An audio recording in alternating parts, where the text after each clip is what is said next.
Good morning, class 6th. Students, we are on chapter number 2, diversity and discrimination, and in the previous class we have completed our first topic, difference and prejudice, and in this class we are covering two topics, creating stereotypes and inequality and discrimination. So let's start with the first topic, creating stereotypes.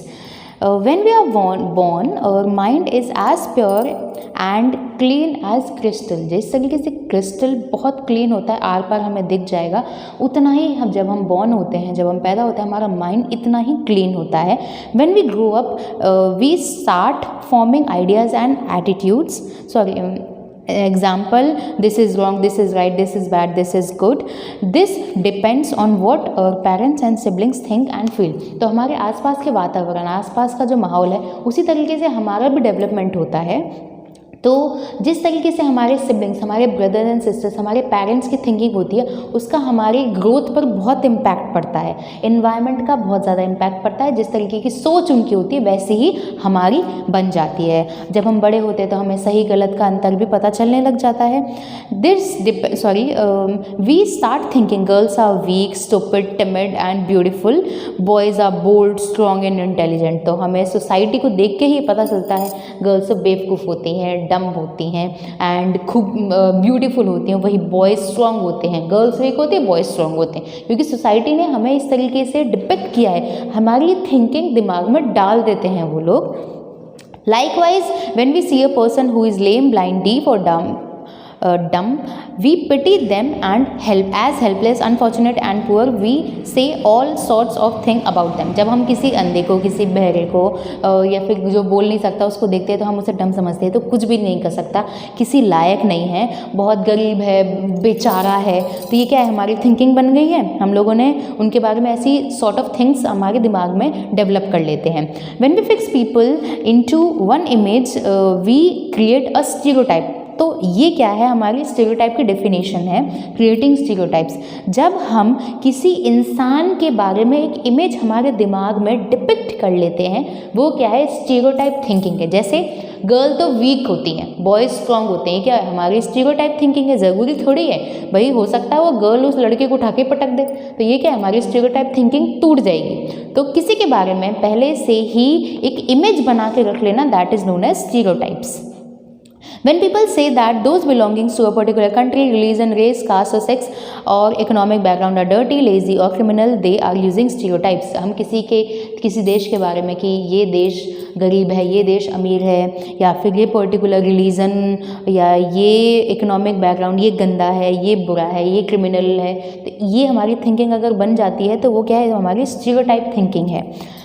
Till very recently, India was considered as backward nation, a country of snake charmers and mysterious rituals and tribal customs. People from Europe looked down upon us. और में सपेरों का देश बोला जाता था India को, क्योंकि लोगों की ऐसी थिंकिंग थी कि यहाँ पर लोग सांप पालते हैं, उनके साथ रहते हैं. तो ऐसा कुछ लोग करते हैं, ज़रूरी नहीं सभी लोग करते हैं. तो वही ज़रूरी बात नहीं है कि एक लड़की वीक है तो सभी लड़कियाँ वीक होंगी.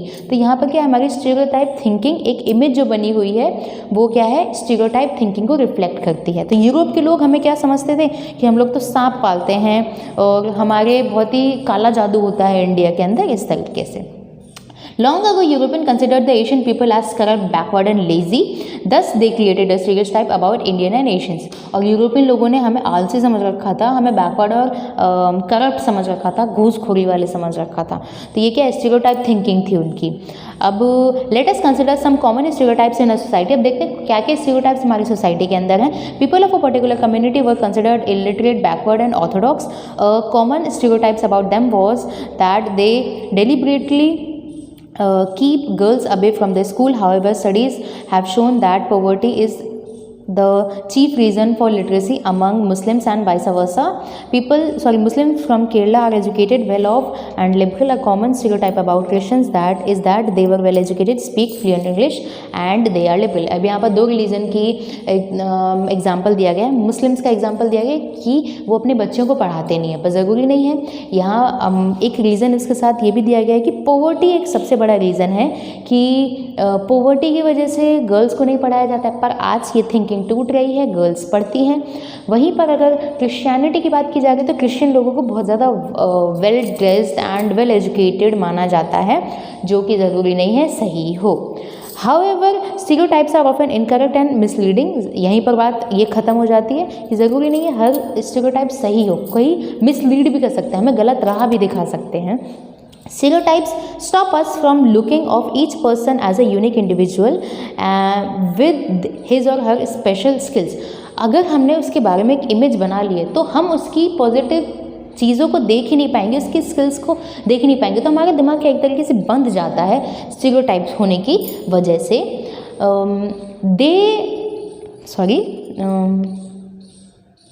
दे fit a large number of people into a fix pattern और टाइप। हमने क्या कर दिया, एक बड़ी सी कम्युनिटी को एक छोटी हमारे दायरे में सीमित करके रख दिया है। We get affected by stereotypes and feel comfortable to live और act within them. A girl may be bold और स्ट्रॉन्ग। यहाँ पर बात वही आ जाती है, गर्ल ज़रूरी नहीं है कि वीक हो, वो बोल्ड और स्ट्रॉन्ग भी हो सकती है, वो आर्मी ज्वाइन कर सकती है। पर हमारी थिंकिंग क्या है कि गर्ल्स बहुत वीक होती है। But stereotypes about her deprive her of working in arm forces. Stereotypes also prevent us from judging people situations correctly. और हमें उस इंसान को सही जज करने से रोक देती है स्टीरियोटाइप्स। मान लिया कि अगर गर्ल जिम ज्वाइन कर रही है, अरे ये तो बहुत कमज़ोर है, ये क्या जिम ज्वाइन करेगी, तो हमने क्या कर लिया, हमने उसकी पावर को एक तरीके से बांध लिया, हमारे दिमाग के अंदर ही बांध लिया। ज़रूरी थोड़ी है ऐसा होना चाहिए। They also led to discrimination. यहाँ पर भेदभाव हो गया अच्छे तरीके से। Thus they are harmful for society. जिस तरीके से प्रीजुडाइज सोसाइटी के लिए हार्मफुल है, उसी तरीके से स्टीरियोटाइप्स भी, हमारी जो थिंकिंग एक इमेज बन जाती है, वो भी बहुत ज़्यादा हानिकारक है सोसाइटी के लिए।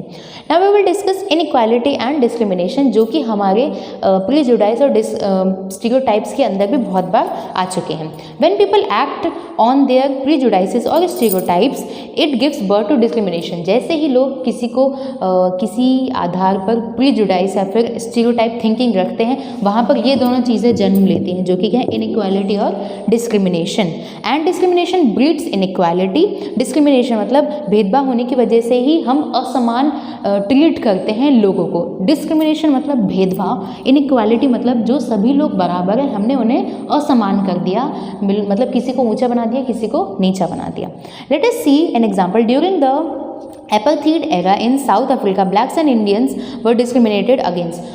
आज तक भी अमेरिका में हम लोग देखते हैं कि जॉर्ज फ्लॉयड नाम के एक व्यक्ति थे, वो ब्लैक थे, जिनकी डेथ हो गई थी, तो उनकी वजह से अभी भी वहाँ पर आंदोलन चलते हैं। मतलब काले गोरे का भी भेद अभी तक भी चल रहा है इस दुनिया में। तो अफ्रीका में हमें काले गोरे का भेद यहाँ पर एग्जाम्पल के तौर पर दिखाया गया है। They were not allowed to access clubs, park, hotel और फर्स्ट क्लास के रेलवे कंपार्टमेंट में उन्हें जाने की परमिशन नहीं थी। और ये सारे यूरोपियंस के, मतलब गोरे लोगों के लिए रिजर्व हुआ करते थे। गांधी जी ने प्रोटेस्ट किया, इसके खिलाफ सत्याग्रह किया, और गांधी जी को भी डिस्क्रिमिनेशन का सामना करना पड़ा साउथ अफ्रीका में। एंड उन्हें भी ट्रेन से बाहर निकाल दिया गया था, क्योंकि वो फर्स्ट क्लास के कंपार्टमेंट में बैठ गए थे। क्योंकि इसलिए भी क्योंकि वो वाइट नहीं थे, उनका जो कलर था वो थोड़ा बहुत कॉम्प्लेक्टेड था। In India itself caste based discrimination has been followed since ages. और हम दूसरे कंट्रीज़ की तो बात करें, बाहर की बात तो तब करें जब इंडिया में ऐसा ना हो। इंडिया में भी ऐसा बहुत सालों से हो रहा है, कलर के आधार पर लोगों के कास्ट के आधार पर लोगों के साथ भेदभाव किया जाता है। People from lower caste were maltreated by upper caste people. Dalit was supposed to pollute a member of upper caste. He was not allowed to draw water from the common well और attend a common dinner. जो upper caste है वो अपने आप को बहुत ज़्यादा ऊंचा समझती थी लोअर कास्ट से। लोअर कास्ट के लोगों को बहुत ज़्यादा डिस्क्रिमिनेशन का सामना करना पड़ता था। उन्हें एक कॉमन कुएं से पानी लेने तक की भी इजाज़त नहीं दी जाती थी। तो ये क्या है, साथ में खाना नहीं खाने की इजाज़त थी, साथ में कॉमन डिनर करने की इजाज़त नहीं थी। अब ये क्या हो गया, डिस्क्रिमिनेशन हो गया। हमने डिस्क्रिमिनेशन, पहले तो भेदभाव किया, उसके साथ साथ क्या हो गया, इनइक्वालिटी हो गई। जब भगवान ने हम सभी को सेम बनाया है, हमें एक ही कलर, मतलब ऐसा तो है नहीं कि दलित का ब्लू कलर निकलेगा अगर उसका अगर कहीं कट लग जाता है, और जो अपर कास्ट के लोग हैं उनका लाल कलर निकलेगा। जब हमारे भगवान ने ही सिमिलर बनाया है, इक्वल बनाया है, तो हम लोग डिस्क्रिमिनेशन करने वाले कौन होते हैं। बट फिर भी डिस्क्रिमिनेशन इंडिया में या फिर वर्ल्ड वाइड होता रहता है।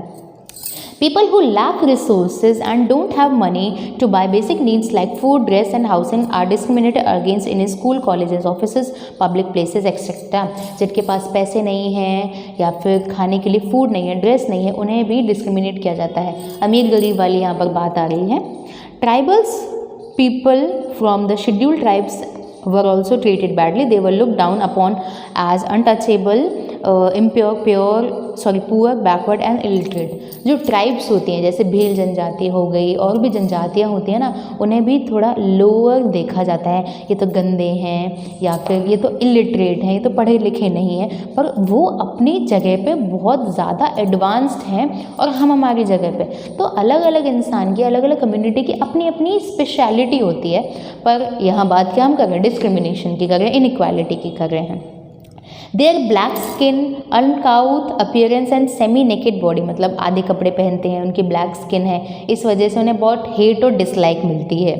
We follow discrimination on the basis of activities and professions too, कि जिस तरीके से क्लीनिंग, वॉशिंग, हेयर कटिंग और गार्बेज, मतलब जो कचरा उठाते हैं, जैसे गाड़ी आती है, जो कचरा हम देते हैं तो हम उन्हें कचरा वाला बोलते हैं, हम उन्हें सफाई वाला क्यों नहीं बोलते हैं? कचरा तो हम करते हैं और वो लोग हमारे घर का कचरा उठा के ले जाते हैं, तो उन्हें क्या बोलना चाहिए? हमें सफाई वाला बोलना चाहिए। पर फिर भी हम इन सफाई करने वाले लोगों को गंदी नज़र से देखते हैं, जबकि वो तो बहुत ऊँचे हमारी गंदगी को साफ़ करते हैं। सो ये डिस्क्रिमिनेशन भी देखते हैं हम लोग सोसाइटी के अंदर।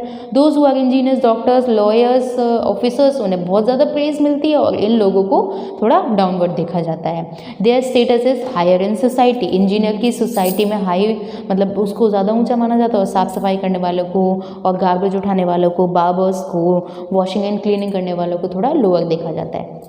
तो ये क्या है? डिस्क्रिमिनेशन किया हमने, भेदभाव किया, हम लोगों ने बेस देख लिया कि किस तरीके से लोगों को डिस्क्रिमिनेट किया जाता है, और ये क्या इनइक्वालिटी को दर्शाता है कि डिस्क्रिमिनेशन और इनइक्वालिटी किस तरीके से एक दूसरे के साथ मर्ज आउट है।